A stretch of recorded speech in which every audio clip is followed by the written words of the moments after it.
estudo de hoje,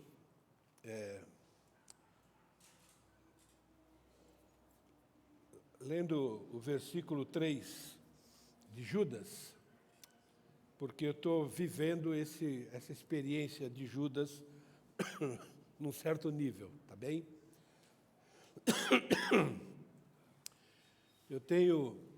Deus colocou no meu coração para eu aproveitar esse estudo escatológico para treinar todos vocês na interpretação correta das Escrituras. E eu estou usando justamente escatologia. Por que eu estou usando escatologia? Porque as pessoas que creem de maneira diferente daquilo que eu enfatizo são pessoas honestas, íntegras, filhas de Deus. Então é mais fácil você mostrar algumas diferenças, sabendo que você está lidando com outras opiniões, mas de pessoas sérias com Deus, do que precisar, por exemplo, usar um extremo como se fosse a teologia, como é que chama aí? Teologia creed, já ouviram falar? Queer. Já ouviram falar da teologia queer? Queer, é assim que fala? Como? Queer, né? O que é essa teologia? Só para vocês entenderem, tá bom?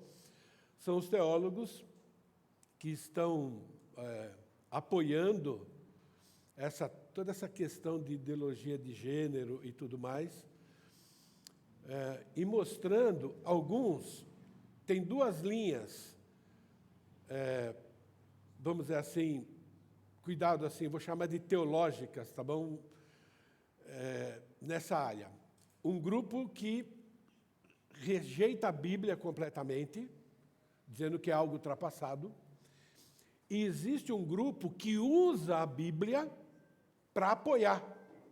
Vai lá para o texto bíblico, aí eles interpretam, eles fazem uma interpretação do texto do jeito que eles querem interpretar, ok? Só um exemplo, eles chegam lá, eu não gosto muito de trazer o que eles pensam, né? O que alguém pensa, porque pode trazer confusão. Mas, por exemplo, como é que eles interpretam? Esse pessoal que respeita a Bíblia, mas ele torce a Bíblia, ok? Por causa da interpretação. Então, eles usam aquele texto de Romanos, por exemplo, que fala, né, que é contra a própria natureza, né? E eles usam o termo lá, natureza, como sendo o natural da pessoa. Então, se a pessoa naturalmente, ele é do sexo masculino, mas ele nasceu naturalmente, tá bom? Com o desejo com uma pessoa do próprio sexo, isso é natural. Ele não está violando a natureza dele e ele não está violando a natureza da outra pessoa do mesmo sexo que tem o mesmo desejo.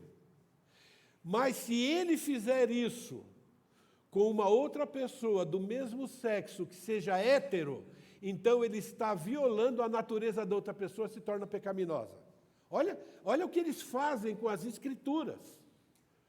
Então, homem com homem que tem desejos, um homem que tem desejo por um outro homem, ou uma mulher que tem um desejo por uma outra mulher, porque nasceu assim, eles estão seguindo a natureza, não tem nada errado. Mas se eles, né, vamos dizer assim, cobiçar alguém, né, que é hétero e tem esse tipo de... Então, aí acontece o pecado. Outra coisa, eles defendem que, então, com a mesma, que tem o mesmo desejo, homem com homem ou mulher com mulher, não importa, ok? Não é pecaminoso, desde que não seja pervertido. Isso é, fiquem casados para sempre.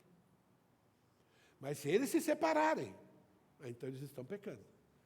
Então, veja bem, eles têm a Bíblia e eles interpretam a Bíblia errado. Então, é lógico que aí já é uma perversidade, ok? Mas por que isso acontece? Tudo está na forma na qual eles interpretam a Bíblia. Tudo tem a ver com a hermenêutica, a exegese e assim por diante, não é? Então, a gente precisa estar bem preparado. E uma forma de nos proteger é a interpretação histórica, gramatical e literal das Escrituras. Então, usei um exemplo extremo.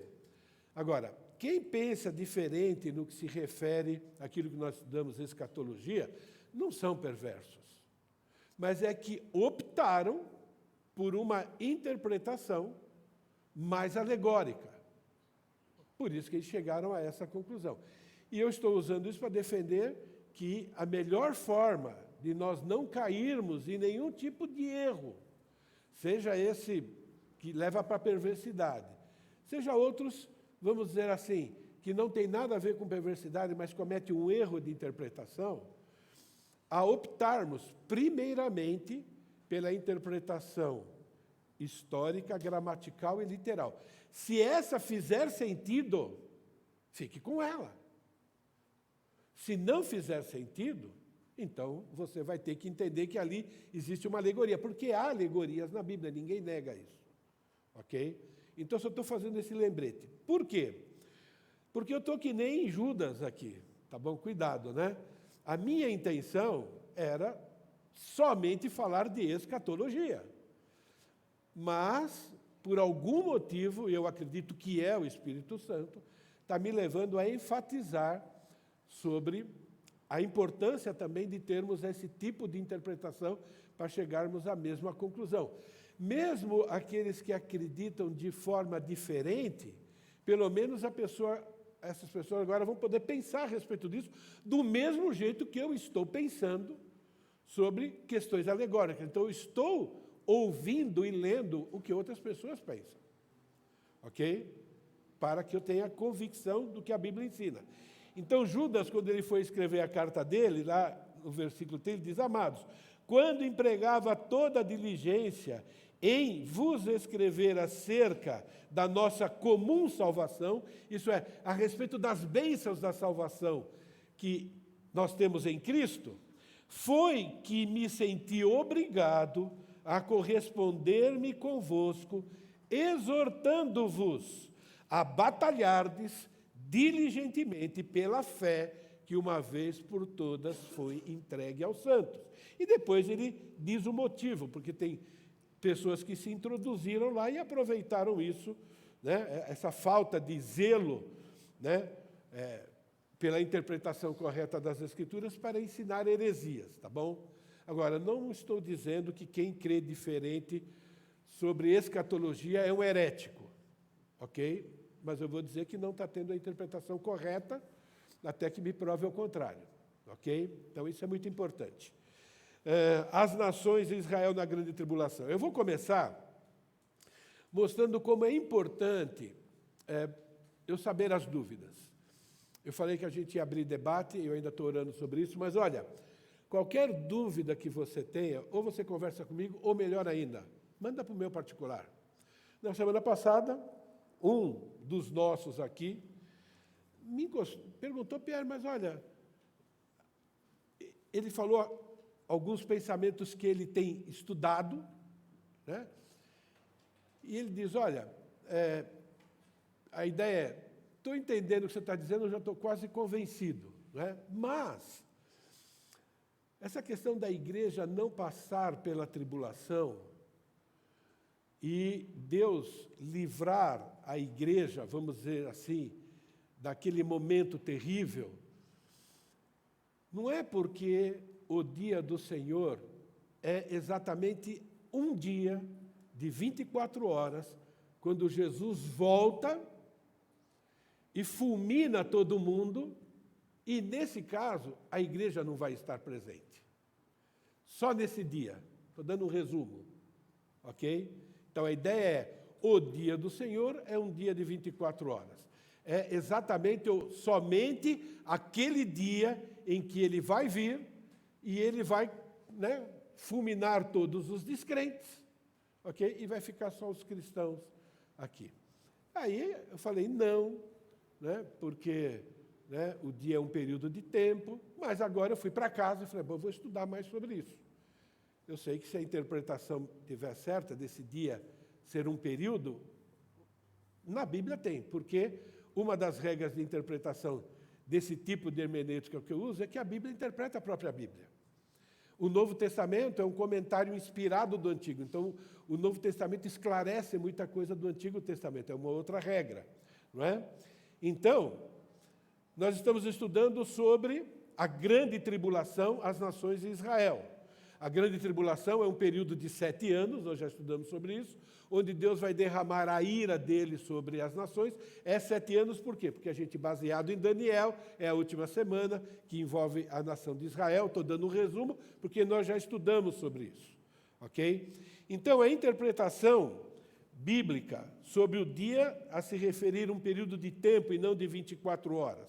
Então, a palavra dia que o hebraico usa é a palavra Yom. Agora, eu não sei se eu estou pronunciando certo e está lá, ok? E essa palavra, literalmente, ela significa tempo, significa dia ou ano. Literalmente, ela significa isso. O que significa? Que o contexto é que vai determinar se está falando de um ano, se ele está falando de um tempo, se ele está falando de um dia de 24 horas. Eu dependo do contexto, isso é comum. Ok? Ainda eu preciso ter uma interpretação honesta. Ok? Então, é o contexto que vai determinar o significado. Eu sempre uso isso. Né? Você ouve a palavra manga. Bom, nós estamos num contexto quê? Estamos numa confecção, então estamos falando de manga de camisa. Mas se você está colhendo fruto, então você está falando de... Mas a palavra é mais... O contexto vai determinar. É interessante que, pela graça de Deus, em Ezequiel capítulo 30, versículos de 1 a 3, aparece essa palavra, mas aparece uma outra palavra para explicar essa palavra. Olha como Deus é bondoso e como a literalidade das Escrituras é importante, a questão gramatical, a questão das palavras. Esta palavra do Senhor veio a mim. Filho do homem, profetiza e digue. Assim diz o soberano Senhor. Clame e digo. Ai. Ai significa dias difíceis. Né? A criança, quando cai, a primeira palavra que ela fala é ai. Doeu. Né? Ai. Aquele dia que pode ser 24 horas, pode ser ano e pode ser um tempo. Yom. Aquele dia. Ok? Ai, aquele dia, pois o dia, de novo, Yom, está próximo. O dia, de novo, Yom, do Senhor está próximo. Será, e a mesma palavra, né? Yom, dia de nuvens. E agora ele termina dizendo, uma época, e agora ele usa uma outra palavra, que significa um período de tempo indeterminado, nesse contexto, é um período de tempo. Quer dizer, haverá um período em que Deus vai tratar com a humanidade não simplesmente em 24 horas, mas é um período de tratamento. Por exemplo, Deus tratou, né, com Israel por muitos séculos e vai voltar a tratar. A época da igreja, que a palavra aqui é época, tá bom? Por enquanto, 2000 anos, é uma época, nós não sabemos ainda para quanto vai, não é? Então, uma época, então ele usa essa outra palavra que realmente significa um período de tempo, ok?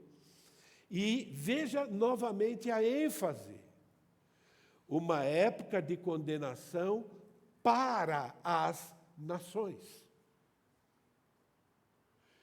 E lembre, o pré-milenismo, no que se refere ao arrebatamento da igreja, usa como argumento a própria Bíblia, que diz que Deus não nos fez para a ira, porque os 7 anos de tribulação é esse ai, é o derramar da ira do Senhor, e é para a condenação das nações.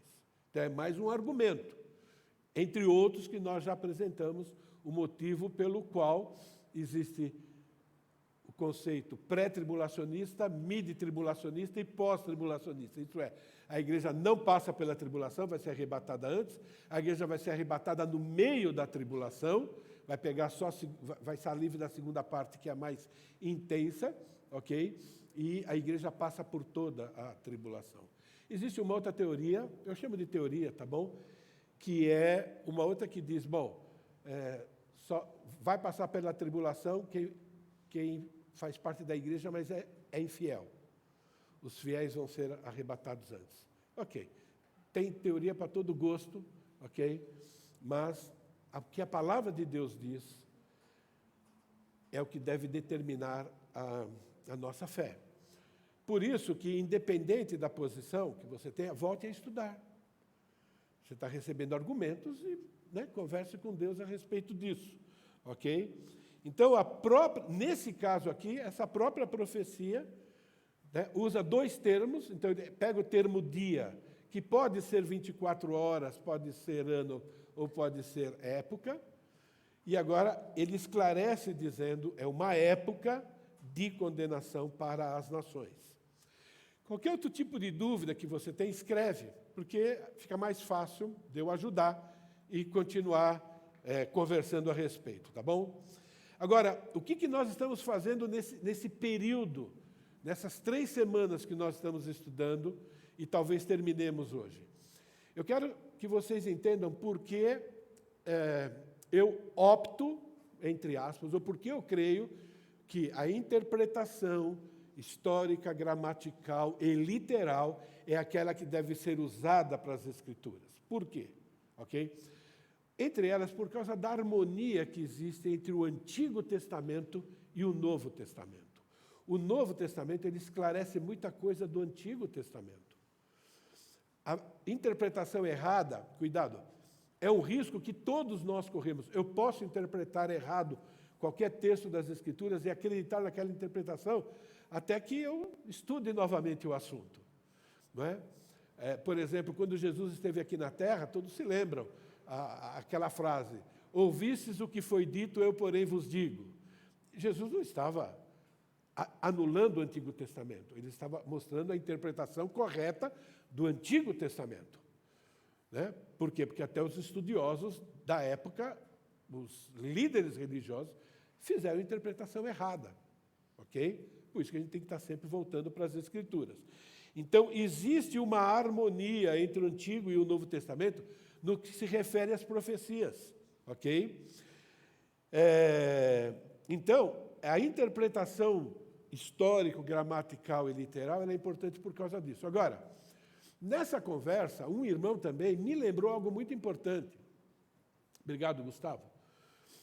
Sobre a questão literal. A questão literal não é somente em relação à palavra ou à questão gramatical, mas a questão literal é o que a pessoa que recebeu a profecia naquela época iria entender. Como eles entenderam. Nós temos que voltar lá, naquele contexto em que eles estavam vivendo, para entendermos. Por quê? Porque foi escrito para eles. Naquele contexto histórico, se tornou inspirado porque se aplica para nós também. Então, o que o autor original quis transmitir para os ouvintes originais. Isso significa interpretar a Bíblia literalmente também. Ok? Por exemplo, quando você escreve eu sempre uso esse exemplo, né? Quando você escreve uma carta para uma pessoa que convive com você. Então, o marido foi viajar a trabalho, está lá, né, na Europa, ok?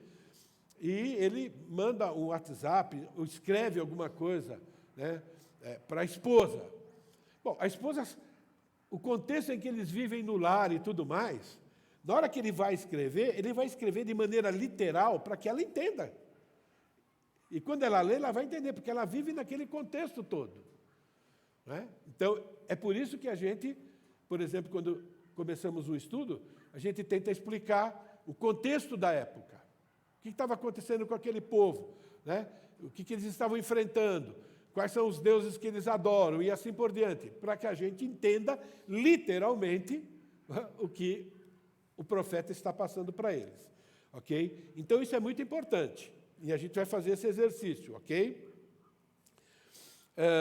Então, o dia do Senhor é o derramar da indignação de Deus, na qual serão eliminados todos os descrentes da terra. Nós já falamos sobre isso. Semana passada, eu não vou repetir, tá bom? Isaías fala sobre isso, Apocalipse 8 descreve isso, e descreve também Sofonias. Nós já vimos isso a semana passada. Eu só estou relembrando que existe. Hoje a gente vai ver mais uma dessas harmonias. Algo muito importante. O dia do Senhor não é só o período de tribulação. No Antigo Testamento, e também no Novo, porque Pedro menciona isso, mas no Antigo Testamento, o dia do Senhor significa o dia que o Senhor vai estar tratando diretamente com todos os habitantes do planeta Terra, que inclui o milênio. O milênio é o período de tempo em que Jesus vai reinar, e olha o que eu vou dizer, de maneira imposta. Não tem democracia, entende? Não tem voto, não tem nada, ok? Ele vem, destrona o anticristo, que só está barbarizando aqui na terra, destruindo crentes e não crentes da época, né? Então ele vem e ele destrona. Então quando você destrona alguém, você precisa colocar alguém no lugar. E ele é aquela pessoa, por quê? Porque o anticristo está reinando sobre todo mundo. Então é uma teocracia, ele vai impor sobre a humanidade a sua vontade, a sua lei. E a gente vai ver isso mais para frente. E no começo, quem entrar no milênio, nossa, vai aplaudir, quer isso mesmo. Né? Muitos sofreram na mão do anticristo. Né? Então, o dia do Senhor inclui a segunda vinda de Cristo de maneira física, tá bom? Para reinar durante todo o período. Tem um período de reinado, que quem interpreta como eu, Apocalipse, é de 1000 anos, ok? Então, o dia do Senhor se refere a esse período todo. E Zacarias, capítulo 12 até o capítulo 14, descreve isso. Inclusive, a gente viu já, né?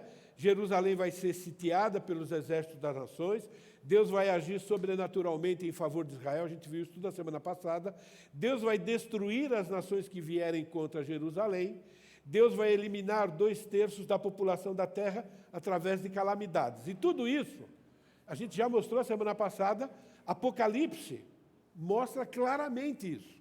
Lembra, o Novo Testamento ajuda a interpretar o Antigo Testamento. E o Novo Testamento esclarece o Antigo Testamento. E o Novo Testamento traz mais informações. É isso que a gente está provando. Então, hoje eu quero continuar pensando nisso. O dia do Senhor inclui a segunda vinda do Messias, Jesus Cristo, para reinar literalmente sobre as nações. O que significa reinar, gente? Reinar significa, eu mando e vocês obedecem. Não era assim? Época de Davi, alguém podia falar algo contra o rei. Reinar significa o quê? Eu vou decidir o que é justo e o que é injusto. Lembra Salomão? Chegou lá 2 mulheres. Bom, esse filho é meu? Não, esse filho é meu. E agora, o que Salomão faz? Ele não era onipresente, não era onisciente, Cristo vai ser, não é? Através do Espírito Santo. Ninguém vai precisar, né? Mas Salomão tinha que tomar uma decisão lá. E tinha que tomar uma decisão justa, porque ele falou, bom, já que vocês dois estão brigando, nenhuma de vocês fica, eu vou dar para uma outra. Entendeu? Ele poderia, mas ele tem que ser justo. E aí ele cria aquele método que Deus, né, o iluminou para isso, mas ele determina. Ok? Então, reinar significa o quê? Significa determinar, né, o que vai acontecer na vida das pessoas. Isso que significa reinar. E o reino de Cristo, ele vai ser um reino perfeito, por quê? Porque não é um reino egoísta. Ele quer o bem dos seus súditos. Ele só pensa nos outros, ele não pensa nele mesmo. Ele começou fazendo isso lá na cruz. Lá na cruz, se ele pensasse por 1 segundo, sequer 1 segundo, nele ele já teria cometido, cuidado, né? O pecado de não cumprir aquilo que o pai mandou e fulminava todo mundo num segundo. Ele não pensou um segundo sequer sobre si mesmo. Quando ele pensou em si mesmo, ele pensou no quê? Isso é importante para nós. Na glória que lhe estava proposta. Ele pensou, bom, depois que eu cumprir isso, eu vou agora recuperar a minha posição. E é isso que a gente tem que fazer quando a gente está passando apertado. Quando a gente está sendo tentado, quando a gente está sendo provado ou testado, vamos olhar para a promessa. Né? E aí a gente consegue ficar equilibrado. Ok? Então, vamos analisar um pouquinho essa profecia de Zacarias, pensando em como a gente pratica a interpretação histórica, gramatical e literal. Eis que vem o dia do Senhor, em que os teus despojos se repartirão no meio de ti, porque eu ajuntarei todas as nações para a peleja contra Jerusalém, e a cidade será tomada, e as casas serão saqueadas, e as mulheres forçadas. Metade da cidade sairá para o cativeiro, mas o restante do povo não será expulso da cidade. Então sairá o Senhor e pelejará contra essas nações, como pelejou no dia da batalha. Naquele dia estarão seus pés sobre o Monte das Oliveiras, que está de fronte de Jerusalém para o oriente, e o Monte das Oliveiras será fendido ao meio, para o oriente e para o ocidente, e haverá um vale muito grande. Metade do monte se apartará para o norte e a outra metade para o sul. E eu vou direto para o versículo 9, né, por causa de tempo e tudo mais. O Senhor será rei sobre toda a terra naquele dia. Dia não pode ser rei em 24 horas, nós já entendemos, período de tempo. E naquele dia ou naquele período de tempo, um só será o Senhor e um só será o seu nome. É o eu sou. Ok? Essa profecia de Zacarias, ela foi feita e ela relata alguns fatos históricos que talvez a gente possa dizer que talvez já tenha até uma parte acontecido. Houve uma invasão de Jerusalém? Várias. Mas a última foi a de Nabucodonosor. Aconteceu 3 períodos dentro daquele espaço de tempo. Boa parte foi levada cativa, outra parte ficou lá na terra, de forma vivendo como miseráveis, ok? E houve todas essas barbaridades. Então isso já aconteceu na história. Se Zacarias se refere a isso,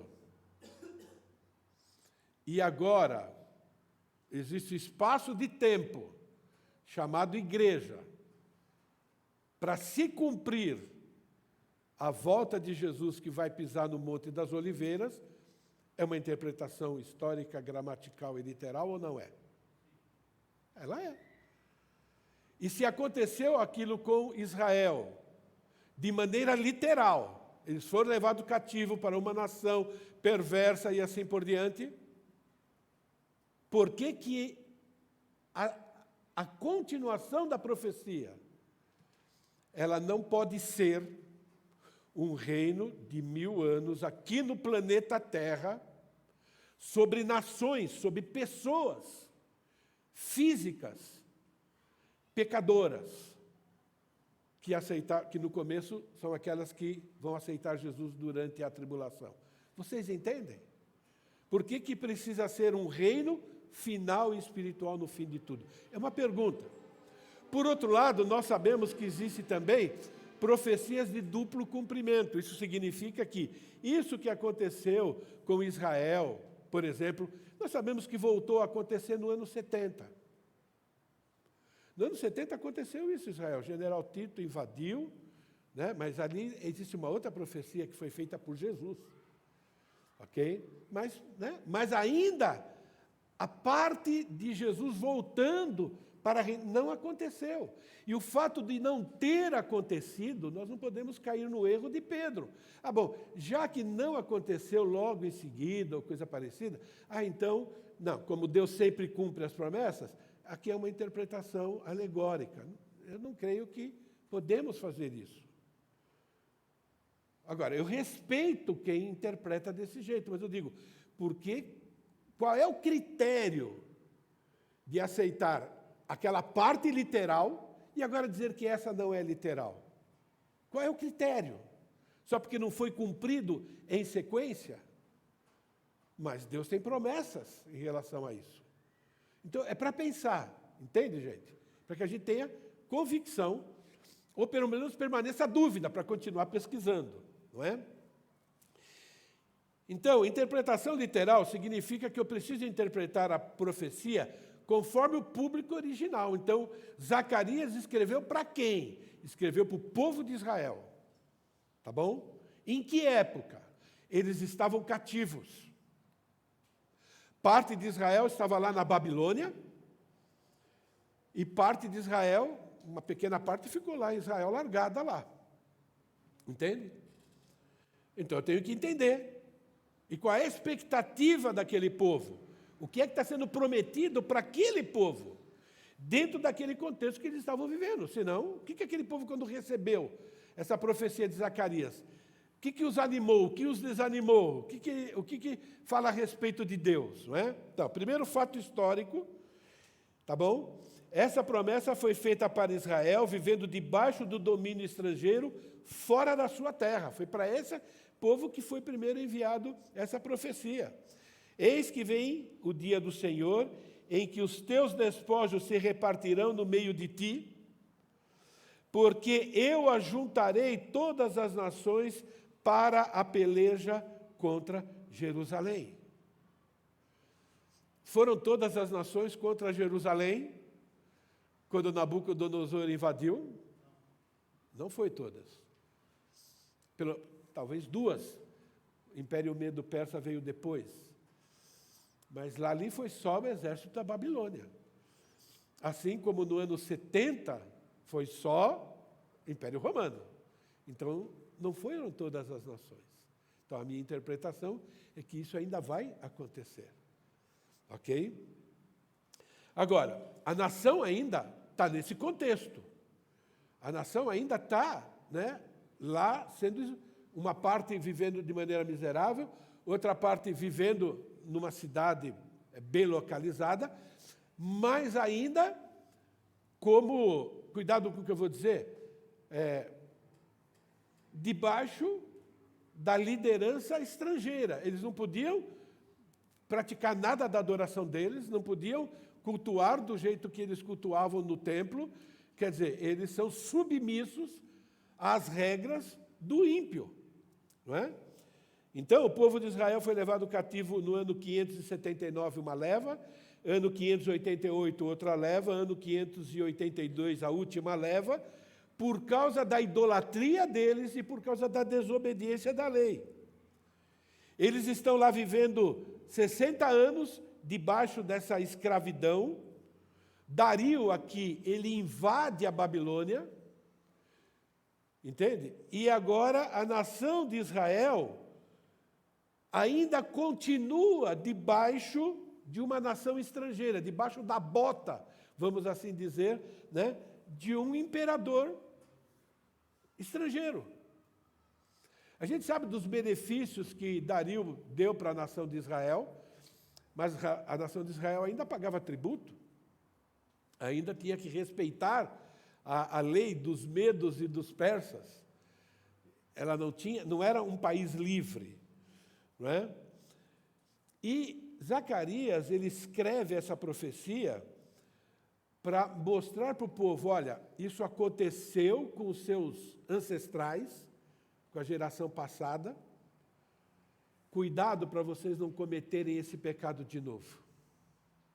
Porque vocês vão voltar para a terra, pelo menos parte vão voltar para a terra. Entende? Mas cuidado para não cometerem esse pecado de novo. Mais do que isso, vocês vão voltar para a terra, mas ainda vocês vão estar debaixo do domínio estrangeiro, mesmo na terra de vocês. Nesse contexto histórico que a gente tem a promessa do dia do Senhor. Vai vir o Messias vai lidar com as pessoas que estavam maltratando Israel, colocando Israel debaixo da bota deles, exigindo que Israel pratique as coisas que a nação estrangeira pratica, não podendo adorar o único e verdadeiro Deus. E está dizendo, o Messias vai vir, vai derrotar os inimigos estrangeiros. Agora, de novo, o cativeiro era físico ou era alegórico? Entende?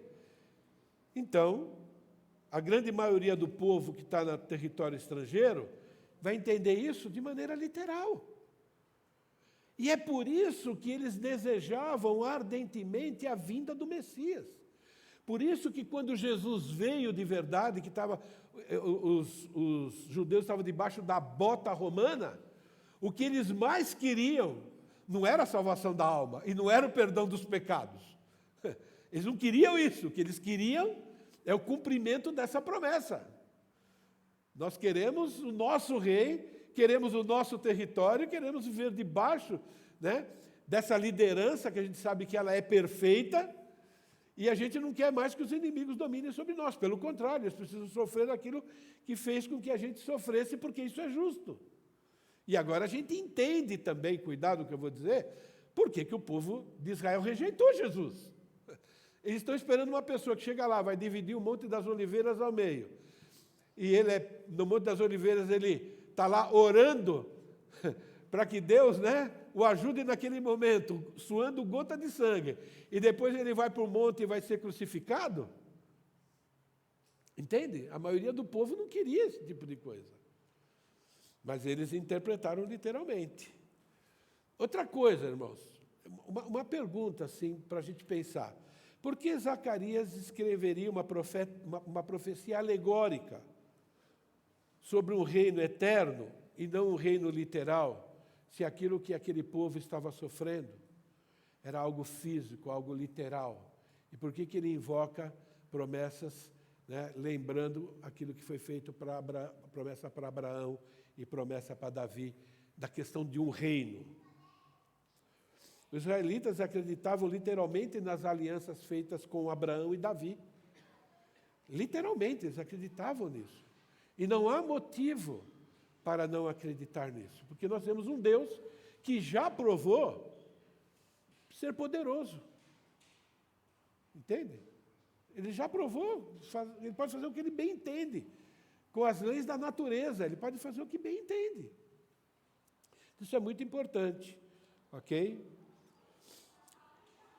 A gente sabe que o Messias veio para Israel, porque ele vem da parte de Deus, ok? Mas a Bíblia diz, né? Veio para o que era seu, mas os seus não o receberam, ok? Quando Moisés livrou o povo do Egito, da escravidão egípcia, não foi tudo literal? Então veja bem, veio o Salvador que vai nos livrar, né, da escravidão egípcia. As pessoas até duvidavam, né? Como é que pode um homem... Moisés duvidou. Como é que eu, sozinho, vou lá e vou falar para o faraó? Ele vai cortar meu pescoço. Aí Deus começou a fazer os milagres, mostrando para Moisés, olha, eu sou o que sou. Então você vai tranquilo, porque eu vou fazer o que tem que ser feito. Ainda assim, Moisés, lembra, titubeou, né? Mas vai bater de frente com Deus? Igual Deus falou, ó, você cala a boca, vai vir teu irmão, essa sua desculpa vai ser resolvida desse jeito, e você vai para lá com ele e acabou. É assim que Deus trabalha, não tem, né? De maneira assim, ó, o meu plano vai ser executado literalmente. Não é? Então, Moisés fez isso, libertando o povo egípcio da bota, libertando o povo israelita da bota dos egípcios. E ele fez isso literalmente. Então não há motivo para que o povo de Israel, quando ouve a profecia de Zacarias, não acreditar que era algo literal. Então vai vir um Messias, do mesmo jeito que Israel já experimentou a libertação debaixo da bota egípcia, e bastou apenas um homem debaixo do comando de Deus. Então, o Messias vindo, ele vai fazer isso também. Cuidado, simples assim. Né? Não há motivo para não acreditar algo literal. E um homem, Deus homem, reinando sobre todos os seres humanos. E todos os reis submissos a ele. Um exemplo, entre muitos, né? Mas quando a gente vê a história de Salomão, o que aconteceu no período de Salomão? Quando ele reinava sobre Israel. Por exemplo, por que nós temos aquela realidade, né, da rainha de Sabá vindo até ele? E a Bíblia diz que outros reis vinham até Salomão por causa da sabedoria dele. Haviam reis que eram aliados de Israel voluntariamente, porque eles viram a prosperidade de Israel e eles queriam que o exército de Israel os protegesse. E eles pagavam tributo propositado, do mesmo jeito que às vezes a gente paga aqui para guarda particular de rua, como é que chama? Isso, você paga a segurança particular para garantir para você uma segurança. E você paga, você tendo dinheiro, você paga aquilo com prazer, porque ele está te garantindo a sua segurança. Na época de Salomão, povos, reis, vieram fazer aliança com Salomão, porque era benéfico para eles. Mas não é de graça, eu tenho que pagar um exército. Então, vocês me ajudam a pagar o meu exército. Vocês vão trazer tributos. E eles faziam isso porque eles prosperavam, por causa da sabedoria que Salomão ensinava eles a reinar. Entende? E o milênio, quando a gente estudar, vai ser assim. Apesar de eu estar adiantando. Então, por que não pode ser literal? E por que não pode ser literal? Depois de um tempo, as pessoas se cansarem desse tipo de reinado, porque eles querem cometer delitos que a lei não permite. E aí nasce uma geração, né, egoísta, que pensam, né? Gente, cabe a interpretação literal sem precisar fazer nenhuma ginástica. Ok? Jesus veio e os israelitas estavam lá aguardando esse rei. Se fosse um reino eterno que Zacarias estava profetizando, se fosse, não é. O próprio Apocalipse prova isso, né? Você vai ver em Apocalipse um reino de 1000 anos no capítulo 20 ou 21, eu não lembro, tá bom? E no capítulo 22 é que tem o reino eterno. Depois do reino físico, claramente tem o reino eterno. Mas se Zacarias estivesse falando do reino eterno, deixa eu dar um exemplo do reino eterno, tá bom? Que está em Apocalipse capítulo 22, que eu vou ler. Então me mostrou um rio de água da vida, brilhante como cristal, como sai do trono de Deus e do Cordeiro. No meio da praça, a uma outra margem do rio, está a árvore da vida, que produz 12 frutos, dando o seu fruto de mês em mês, e as folhas das árvores são para a cura dos povos. Nunca mais haverá qualquer maldição nela. Estará o trono de Deus e do Cordeiro, os seus servos o servirão, contemplarão a sua face, e na sua fronte está o nome dele. Então já não mais haverá noite, nem precisam eles a luz da candeia, nem a luz do sol, porque o Senhor Deus brilhará sobre eles, reinarão pelos séculos dos séculos. Está falando do reino eterno. Você vê uma figura de linguagem completamente diferente. Zacarias não está falando isso. Zacarias está falando que vai vir um rei que vai lidar com as nações que, né, maltrataram os israelitas, e vai reinar sobre todos eles em outra profecia acontecendo, e vai reinar ainda com vara de ferro. Então não é o reino eterno. Mas é importante a gente entender isso, para a gente conseguir fazer uma distinção, ou pelo menos ter uma convicção, né, mais firme, né, e eu espero que seja aquela que eu creio que é a bíblica. Mas se não for, ainda tem que responder as perguntas, como eu tento responder. Quando alguém falou, mas por que não é um dia de 24 horas? Eu fui estudar mais um pouco. Entende? Que isso é importante. O segundo fato histórico, tá bom? Ao prometer que o Messias virá para reinar sobre Israel e as nações, Zacarias cita intervenções divinas em favor de Israel ocorridas na história. Aqui tem uma pergunta muito importante. Eu não achei a resposta e eu acho que eu descobri a resposta. Então, não achei, mas acho que eu descobri. Então sairá o Senhor, pelejará contra as nações, isso ainda não aconteceu. Ok? Como, agora ele volta para o passado, como pelejou no dia da batalha. E aí logo eu falei, caramba, e agora? O que eu vou fazer? Que batalha literal aconteceu no passado, que Zacarias está lembrando o povo? Como foi lá no dia da batalha. Ele está citando um exemplo de algo que aconteceu no passado, que de alguma forma serve de exemplo para o futuro. Eu fico imaginando, né, que a hora que Zacarias falou isso, o pessoal começou a se reunir na escola bíblica dominical, lá na época era, como é que chama? Era a sinagoga. A sinagoga foram criadas nesse contexto. Gente, o que Zacarias está ensinando aqui? Que batalha é essa? Bom, a minha resposta é bem simples. Fez o povo voltar no passado e lembrar de várias. Vocês podem escolher qualquer uma. Vocês querem escolher Deus e os egípcios? Foi uma baita batalha. Vocês querem escolher aquela principal, quando o faraó se arrepende de ter mandado o povo embora, pega todo o exército dele, não esquece, hein? O exército mais poderoso do planeta Terra. Ele pega todo o exército dele. Nem inteligente foi de pegar uma parte, porque o pessoal lá nem tinha armas israelitas, mas ele estava tão furioso, né? Aí ele é um problema, né? Ele pega todo aquele exército dele e vai atrás de Israel. E aí você imagina agora, né? Israel acuado. Aquele baita exército, eles nem têm armas, e sendo dirigido por um velho de 80 anos. E se a gente conhece bem o povo de Israel, o que eles falaram? Ô velho, trouxe aqui para matar a gente? Onde você está com a cabeça? Mas vocês lembram? Aí vocês lembram o que aconteceu? Olha como Moisés escreveu. Moisés, porém, respondeu ao povo: não tem mais. Não temer? Baita do exército e o mar aqui?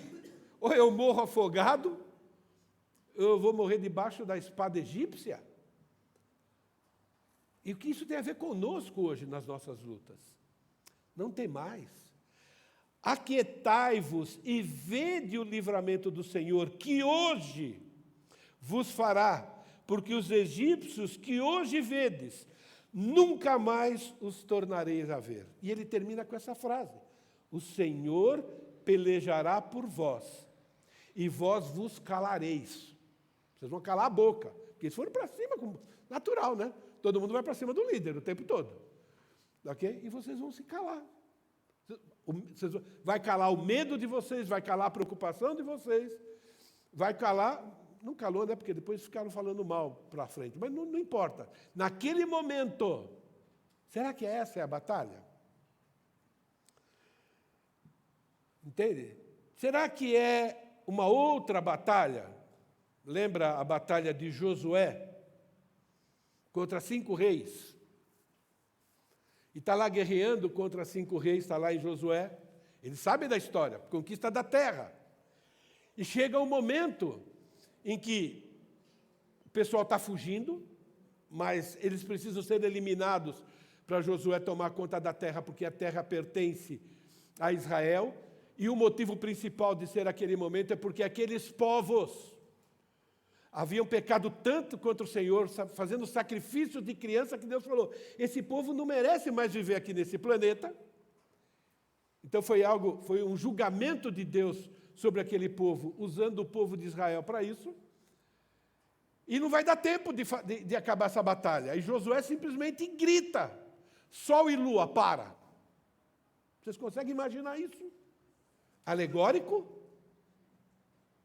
ou histórico? Entende? Aí vocês podem ler, eu não vou ler por causa do tempo, já está acabando, Josué capítulo 10. No final da vida de Josué, em relação à conquista da terra prometida, nós temos a seguinte declaração, Josué 23:3. E vós já tendes visto tudo que o Senhor, vosso Deus, e todas essas gerações por causa de vós, porque o Senhor, vosso Deus, é que pelejou por vós.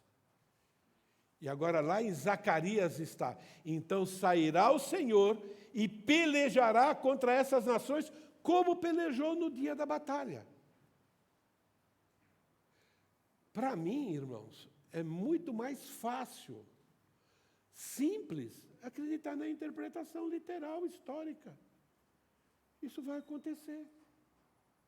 Vai ter a grande tribulação, é o julgamento de Deus sobre as nações, está dizendo aqui sobre todas as nações. A igreja não vai participar, porque o Novo Testamento diz que nós não fomos feitos para a ira, e aqui é o derramar da ira, eu não preciso forçar a situação, então eu não posso passar por isso. Tem gente que acha que a igreja vai ficar numa bolha. Bom, se é numa bolha ou se é lá no céu, desculpa, qual é a diferença? A gente vai ser livre, a gente não vai estar. Mas como vai atingir todo o planeta Terra, não pode ser uma bolha, não pode ser algo escondido no subterrâneo. Temos outras profecias a serem cumpridas, que a gente já viu, as bodas do Cordeiro, o tribunal de Cristo, que precisa acontecer. Entende? Se encaixa perfeitamente numa interpretação histórica, gramatical e literal. Então, para mim, quando Deus usou esse termo, como pelejou no dia da batalha, ele poderia estar falando de um dia específico. Talvez eles saibam qual foi a maior batalha em que aconteceu coisas mais sobrenaturais. Mas também pode ser que vai lembrar dessas batalhas até para eles discutirem, porque o que precisa vir na mente do povo é o que Deus fez lá, Ele vai fazer de novo. Temos esperança. E para eles pode ser o dia seguinte, como para nós, que parece que a gente precisa resgatar isso, o arrebatamento para nós pode ser agora, daqui a um segundo. O povo de Israel sabia que isso podia acontecer a qualquer momento. Eles aguardavam. O problema é que, cuidado com o que eu estou dizendo, o problema é entre aspas, parece que demorou e quando o Messias veio, pegou todo mundo de calça curta, ou a maioria. E tomara que não aconteça isso conosco. Jesus volta para nos arrebatar e a gente está vivendo só a nossa vida aqui, sem pensar, mas você entende a aplicação e a importância dessa interpretação literal e assim por diante. Tem outros fatos históricos. Vou parar por aqui, continua depois. Mas vocês entendem por que é que eu estou caminhando desse jeito com vocês, tentando até, quando vocês estiverem estudando sozinho as Escrituras, façam isso, vai para o termo, tenta entender o que a palavra diz, tenta entender qual é o ensino e pergunta, por que não? Por que não literal? Porque só vai deixar de ser literal quando for absurdo. E quando se fala nas ações de Deus em relação ao seu povo, não existe absurdo, porque Ele é o El Shaddai, o Deus Todo-Poderoso. Eu sou o que sou. Eu faço aquilo que eu bem entendo, porque eu sou perfeito. Nunca vou cometer nenhuma injustiça. E eu tenho promessas que eu vou cumprir, pelo simples fato de eu ser Deus fiel. Amém, irmãos? Obrigado, Deus, mais uma vez pela Tua palavra.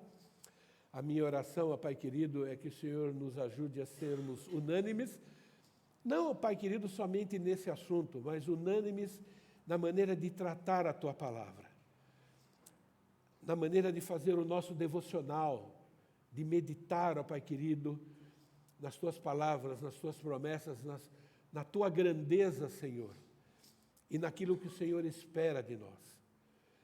O Senhor é um Deus que promete nos ajudar e nos socorrer. O Senhor prometeu a sua graça que nos ajuda a lutar contra todo tipo de tentação, ó Pai querido. E nós temos poder para vencer, porque o Senhor prometeu. Mas nós temos que usar os teus recursos, literalmente. Nós temos que confiar nas tuas promessas. Nós temos que separar tempo. Nós temos que cumprir a nossa parte também, ó Pai.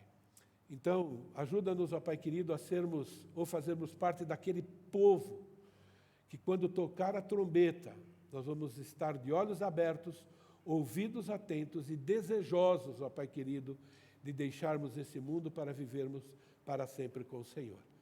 É a minha oração em nome de Jesus. Amém.